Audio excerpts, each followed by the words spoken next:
কুষ্টিয়ার কুমারখালীর চর সাদিপুর ইউনিয়নে নেই কোনো রাস্তাঘাট, ভূমি অফিস, পুলিশ ফাঁড়ি, ব্যাংক, বিমা কিংবা সরকারি অবকাঠামো।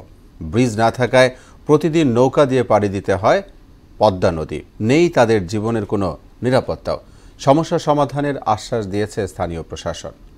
পার্থসারথী ঘোষের প্রতিবেদন, জানাচ্ছেন শারমিন স্বর্ণা।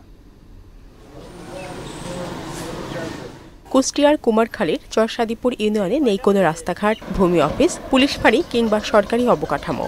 তাই এই চরের মানুষকে কাজের জন্য প্রতিদিন পদ্মা নদী পাড়ি দিয়ে উপজেলা ও জেলা শহরে যেতে হয়। কিন্তু যাতায়াতের জন্য কোনো ব্রিজ না থাকায় নৌকা দিয়ে পাড়ি দিতে হয় পদ্মা নদী। প্রশাসনিক অবকাঠামো না থাকায় সন্ত্রাসী কার্যক্রম ও মাদকে ছয়লাভ এই অঞ্চল। এছাড়া ইটভাটার গাড়ি চলাচলে প্রতিদিন ভাঙছে সড়ক। এসব সমস্যার সমাধানে নেই কোনো উদ্যোগ।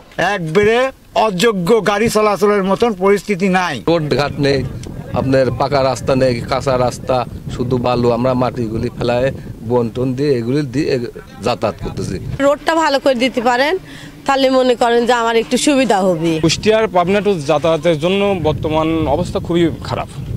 এর মধ্যে যদি একটা ফেরি যানবাহনের ব্যবস্থা করা হয় তাহলে বর্তমানে আমরা খুবই আশাবাদী যে ভালো হবে আমাদের জন্য। লেনদেন ও সঞ্চয়ের জন্য অন্যান্য ইউনিয়নে সরকারি বেসরকারি একাধিক ব্যাংক থাকলেও চর সাদিপুরে নেই একটিও। সমস্ত সেবা এবং প্রশাসনিক ব্যবস্থা, আপনি যত রকম সরকারি সার্ভিস বলেন, সবকিছু পদ্মা নদীর ওপারেই থেকে যায়। এখানে যদি ফেরি চলাচল হতো বা ব্রিজ হতো আমাদের জন্য সুবিধা হতো। রাস্তাঘাট ভালো না, আমাদের যাতায়াতে অনেক অসুবিধা হয়, দুর্ভোগ এটা দীর্ঘদিনের। তবে বিষয়গুলো তুলে ধরে ইউপি চেয়ারম্যানও জানালেন দুর্ভোগের কথা। ভূমি অফিস নাই, তারপরে পোস্ট অফিস নাই, আবার রাস্তাঘাটও আমাদের ইউনিয়নে সবই ভেঙে চুরে নষ্ট হয়ে রয়েছে। এটাও আমাদের দরকার। সমস্ত কাজই কুষ্টিয়া যায় আমাদের করতে হয়। সমস্যা সমাধানে প্রয়োজনীয় ব্যবস্থা নেওয়ার আশ্বাস দিয়েছেন উপজেলা নির্বাহী কর্মকর্তা। জনগণের যেন দুর্ভোগ না হয়, এজন্য আমরা এখান থেকে যেন ওখানে সেবাটা আমাদের বিভিন্ন যে দপ্তর রয়েছে তারা যেন নিয়মিত প্রদান করে, সে বিষয়ে আমরা প্রয়োজনীয় পদক্ষেপ গ্রহণ করব।